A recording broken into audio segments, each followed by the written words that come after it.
something that have also held us together for a long time, but also in the history of women.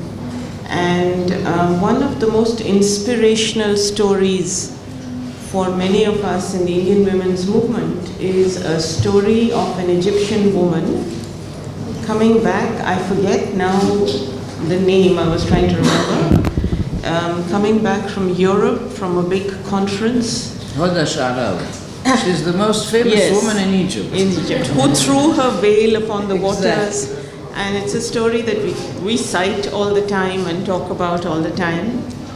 And also as somebody who is connected with the world of literature, for me and for many of the women who read the work that we publish in India, Egyptian women writers have also been extremely inspirational. The world of books in Egypt has been something that we have looked forward to. The Cairo Book Fair used to be a place where many Indians would come and would see as one of the links with this part of the world. The work that we do in India with women basically focuses on the world of writing and literature, but also on the world of activism.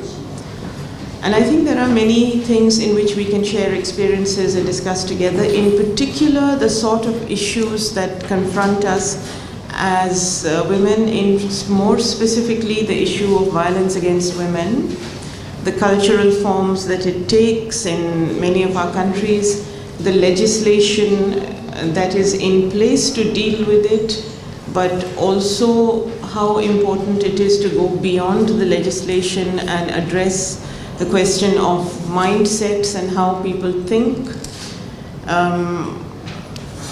and what that does to the status of women.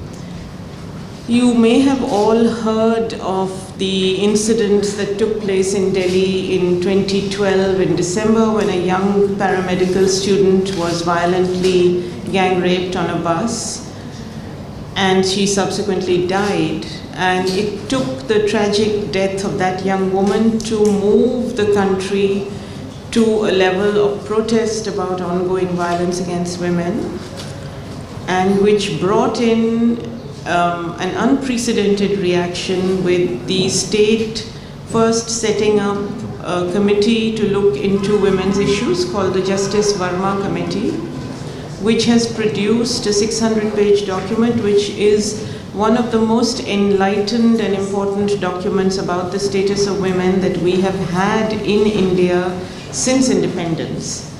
After 1974, when the Indian government commissioned its first report on the status of women, which was called Towards Equality, the report of the Committee on the Status of Women, which pointed to many things that needed to be done in independent India to bring women up to the same level as men, as equal citizens.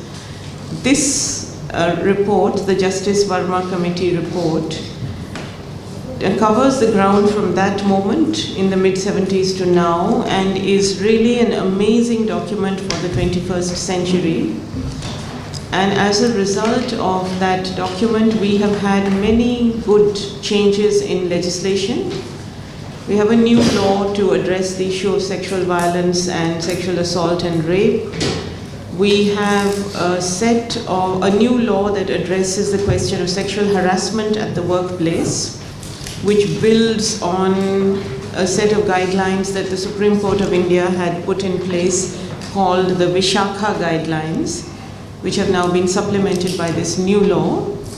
And very recently, in fact, I think 2 days back, the Supreme Court of India came out with a very progressive judgment on the issue of the rights of transgenders, recognizing that there is not only the male sex and the female sex, but also a third gender who has the rights that all citizens might have. So something that began with a terrible incident of violence has led to quite a lot of change, at least in legislation, and we need to work hard to make sure that that change is also implemented at the ground level. There have been a couple of judgments in very well-known cases of sexual violence which have just come as a result of the new law. But violence against women is only one issue. We have also many other questions. Of course, I will not go into all of them because I could be talking forever. But the question of representation in Parliament has been a major issue, and as you may know, since 1992 we have had in place a very, very significant legislation which came out of an amendment to our constitution and which put in place quotas, reservations for women in village and municipal elections, 33% reservations that have now gone up in some states to 50%. And as a result, 33 percent quotas, reservations.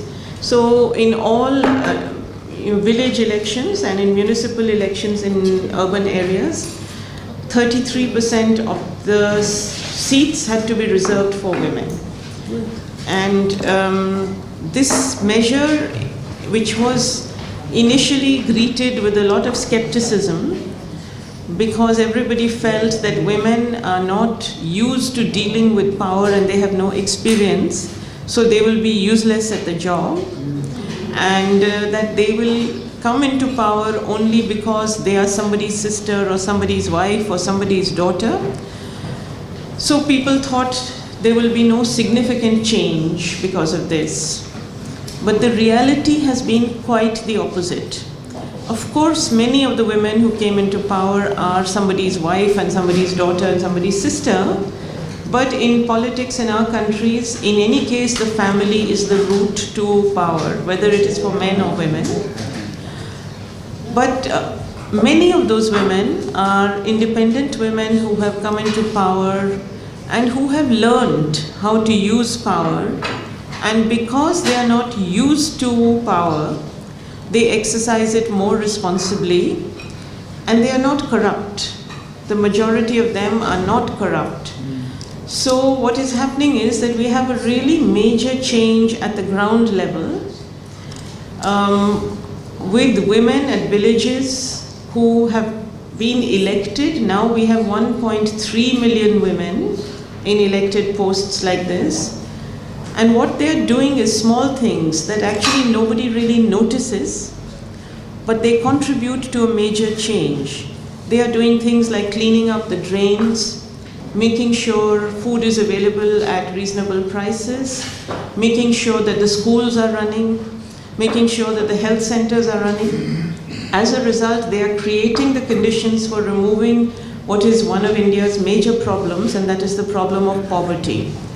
And nobody is noticing the importance of this change except women groups, because it seems too small, but it's really quite radical. However, because they have been so successful, the same kind of change at the level of our national parliament is much more difficult to put in place. So for 15 years, we have been waiting for our national parliament to pass a law which brings in the same reservation in the national parliament. So we have 33% women's posts in national parliament. Interestingly, women in all political parties, left, right, center, are united on this demand. It's the one thing over which they have been united in the last so many years. And we believe that it is only a matter of time, that the parliamentarians who are scared of losing power because they will have to give their seat to a woman can fight it for another few years, but how long can they fight it? There is no reason to fight this. The only thing is that many parliamentarians are saying that India needs to expand the size of its national parliament, because the size is the same size as when the population of India was a third of what it is now. So in order to deal with, it is the size, I think it's the same size as the parliament of Nepal, which is like a much smaller country or something. So they're saying that if you expand the size, it will become easier to bring women in. So there is that discussion going on, and at least there is How many now? 594, Mr. Khan. How many are our seats? 534 or 594? 34. 534, which is nothing for a country of over 1 billion people. So they're saying that you should at least double it, and then in that, 1/3 can be for women or half can be for women. So there is a big discussion going on that. So these are some of the issues that we are faced with, and I think that there is, of course, also there's an issue of culture and there's the issue of education. These are all things that are common to all of us in here and in our parts of the world. So maybe there can be some linking up we can do over that and learn from each other. And finally, I will say that in my own field, which is the field of literature and writing, it's very, very interesting for us to see the kind of writing that is coming out from women in the Arab world, and the ways in which both fictional writing and academic writing is addressing some of the key issues that you face. And I think it would be wonderful to have some exchange where books published here could be translated and published in India in both English and Indian languages, and the other way around, because there is an immediate cultural understanding. There are ways in which reading each other's literature, we do not need to make the cultural leap that you might have to make if you were reading, that we might have to make if we were reading European literature or something. So I think that we need to have very much closer literary ties. And these exist between the Arab world and countries like ours through things like the Kalima translation program run by the Abu Dhabi Authority for Culture, the Sheikh Zayed Award, which was, I think, once won by an Egyptian woman 3 years ago, the award for Muslim writing in the world, all of these things. But by and large, those awards go to men.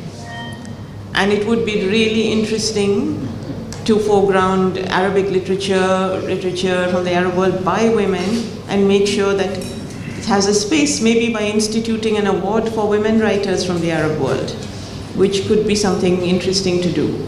So there are many possible areas for discussion and cooperation, hundreds more, but I'm delighted to be here to be talking to you about this, and thank you for listening to me. Thank you. In the aspirations of women and what they're facing now.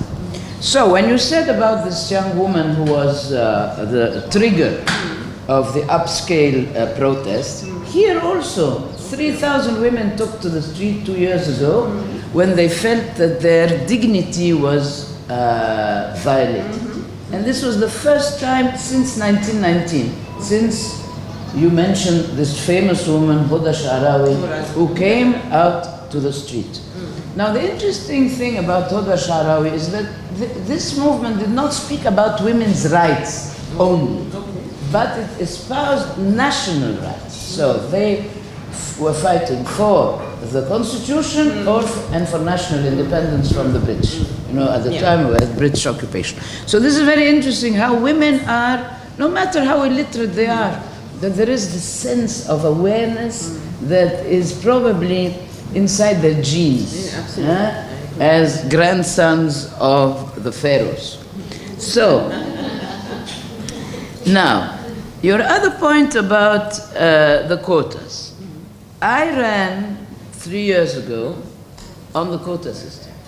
It was so badly implemented that everyone this year, and Ambassador Talawi is the one who really fought for women's rights in the Constitution. In fact, we have 11 articles that did not exist before that are preserving the equality of men and women, fight against criminalization of violence against women, nationality to the children, etc., revision of the family status law, etc.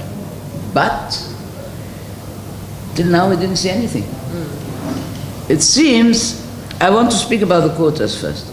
The quota was so bad. Yes, we had the same thing about the parliament should be expanded, Otherwise, we would sit on men's laps. Yeah. So I don't think this was exactly what they wanted. But by the way, when they reversed the quota 2 times, the 30 seats of President Sadat and 64 of President Mubarak, they did not abolish the seats, they took them.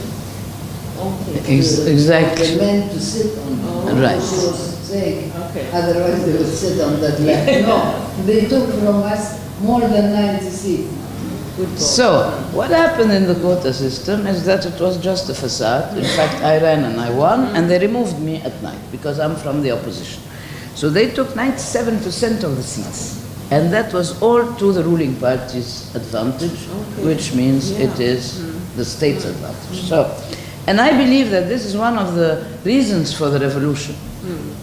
Because of what happened, the manipulation, the rigging, etc. So what was particular about our 2 revolutions, again, is that it was demand-based. Social justice, dignity, freedom, etc. And women were at the forefront. Of it, yes. Now, another change that happened after the revolution is the barrier of fear has disappeared. That's number 1. Number 2 is the politicization of the society.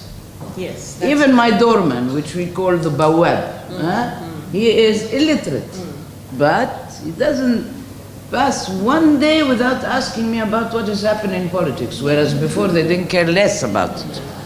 The third thing is this urge to participate. Yeah. Everybody participates. Women in the forefront, of course, if you can see the videos, you'll see is the longest queues in elections, in referenda, in demonstrations, they've been at the forefront, which is extraordinary. All this is new. It's after these 2 revolutions where women were, I wouldn't say they were the main instigators, but they were there.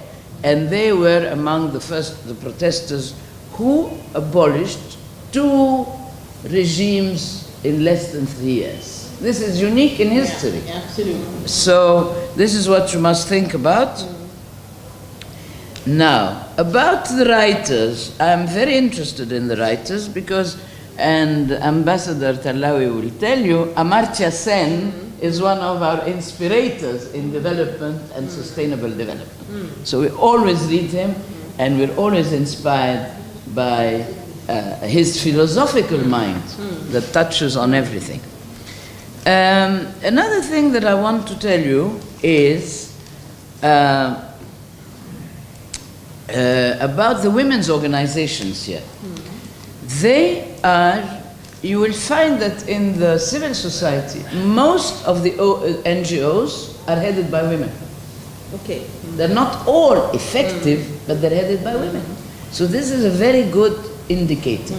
So, as Ambassador Talawi said, the civil society's role is extremely important.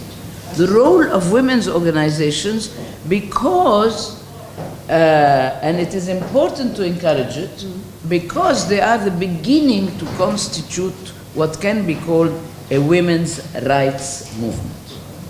And that's what we are aiming at. Now, there are 4 major issues, like you, that women's organizations have focused on. 1, the reform of family law. 2, the criminalization of violence against women. And I remember when I was in Parliament, those who opposed this law were the Islamists, because they said there is no violence against women. I was talking particularly about marital violence, and they refused. You know that last year they had a document from the UN, which she fought for very loudly. They refused, so I refused to put my name under this document because they wanted a reservation on it. Okay. So we have to fight not only against the state, but also against the radical tendencies and the radical women who are within this tendency. And that's what we had in Parliament. Some of them were extremely radical and opposed so many things. The third thing is gender violence, as I said, such as sexual harassment, and now we're fighting for that because it's increasing. But I found the real way to have it, not I because I write in the papers, but I found that one of the triggering points will be to link it with lack of tourism.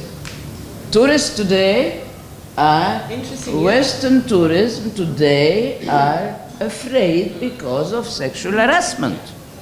And it's been said in every embassy, unfortunately, whereas Egypt was known to be the most peaceful country that you could walk in the street at 12 at night. I would walk at 12 at night from my cousin's place to my house. Now I can't do anything. Even in a residential quarter as where we live, we can't do it anymore. So this is very important to link it with something that not only touches them but hurts them. Today tourism is one of our main resources in the country. So, and now we're going to have lunch with the Minister of Tourism because we want to support him. He's doing his best but can't get anywhere. Now we have also what you don't have in your country about violent genital mutilation.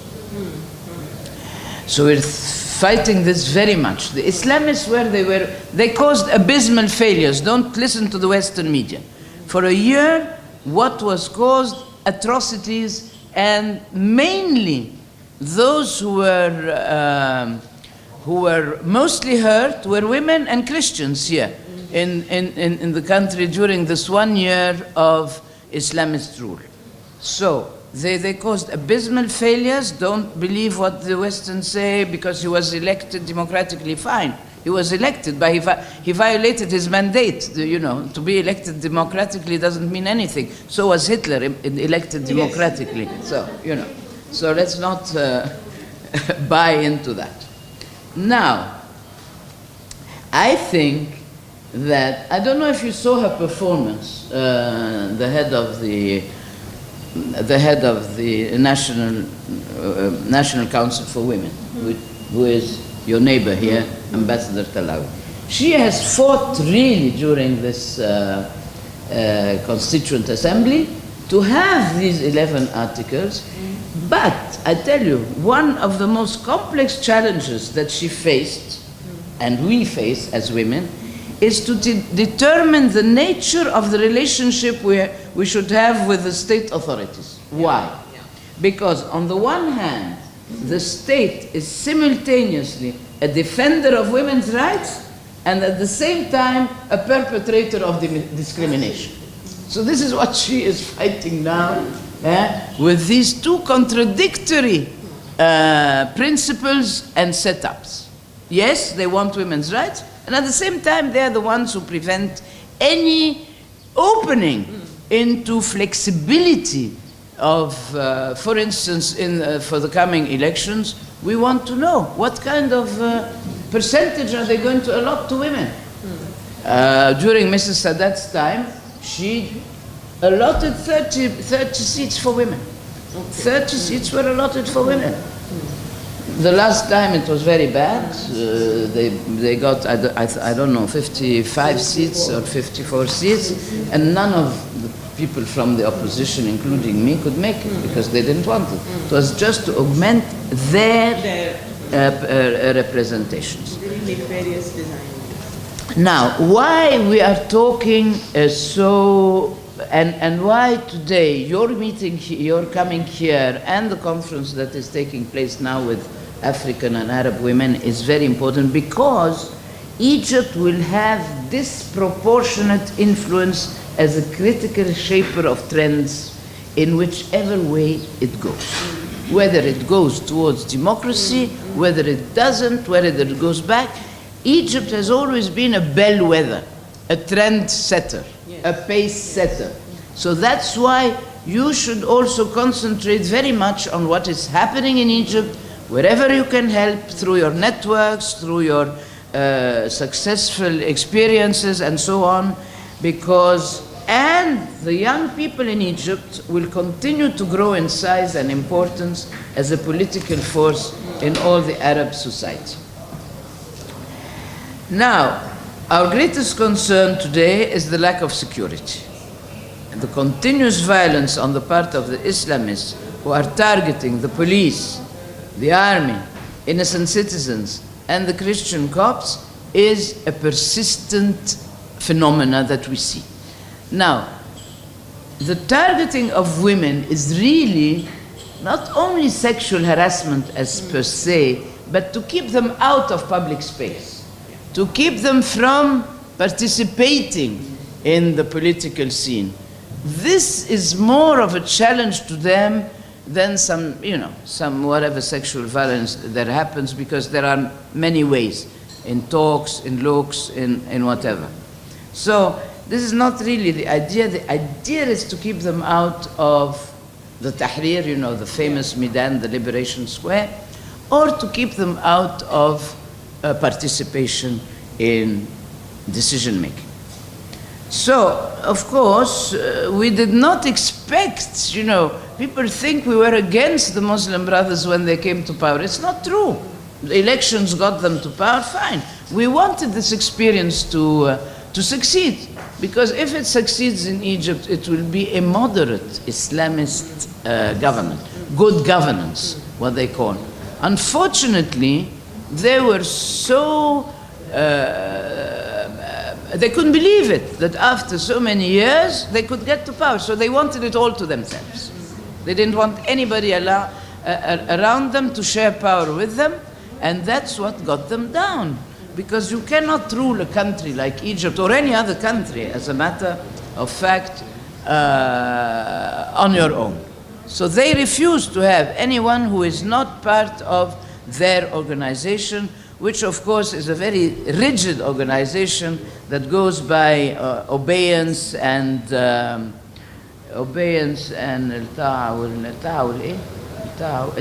hearing and obedience. So of course the mind doesn't work. The mind takes dictates from whoever it is. Now, sometimes they say, another unique feature of the uprising, because you hear about it, was that it was not based on religion, nor on ideology, nor on discrimination of gender, but on universal values, such as freedom, social justice, human rights, and especially dignity. You must be optimistic. We are hoping to be optimistic. You should encourage us to be optimistic in the near future. And we are waiting for the next parliamentary elections, hopefully to have a sizable representation of women in parliament. Thank you.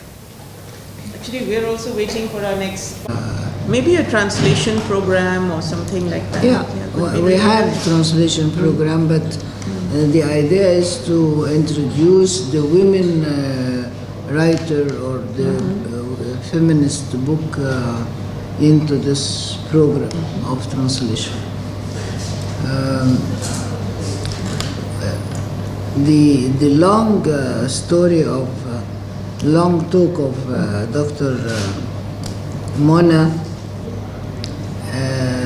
is important because you, as an important power in Asia, and even you have an expected greater future within the international relations, also you can benefit from this information that Mona described the situation, to convey your neighbor, your friends, in any meeting that you get with the other, to tell them about the truth. Yeah, I think because we are very, very upset by the American, by the Western group, on their dealing with Egypt and their perception of the 30th of June,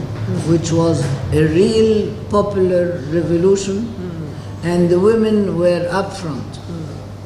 And then we are faced with the European and Western position of saying this is a coup d'etat, as if we are in KG1 politics. Yeah, yeah. This coup d'etat was declared as of April 2013, and the revolution was in 30th of June. So tell me what kind of coup d'etat that declares about itself as of April to be implemented on the 30th, after the 30th exactly. of June. Coup d'etat means an overnight, Yeah, it's immediate. Yes. discreet and secret and overnight autocracy. So, I mean, it's KG1 politics. Yeah. Or somebody is doing a deal with the, That's what's very likely, yeah. and his deal was discovered, then he's getting angry and saying, but the most important thing, I have a neighbor who's working in the French embassy. And I was telling her, why don't you convey what you see in the street every day to your capital there in Paris, so they can change their language and their declaration about Egypt. She said, yes, we do send them everything, but they choose to say whatever they want. So don't tell me that they do not know. They know. And they instructed their media that we believed up till this moment that they were neutral, liberal, free entity. That no, they are worse than ours. They are dictated by a political decision from the government too. So I would expect a growing power, and an important power that you have now on the international scene, to have an impact on at least to convey what you saw, what you feel, what you're meeting with people here. This would be a very important type of solidarity, because it's not solidarity with Egypt as such. It's solidarity with the truth, with the reality of the people. We are hurt because it was our making, we the people, not the government. So this is a message that I give it to you when you go back to your country, and in any women gathering, in any political gathering, in any official gathering with, that you are engaged in, they should we should change this perception, which is not correct,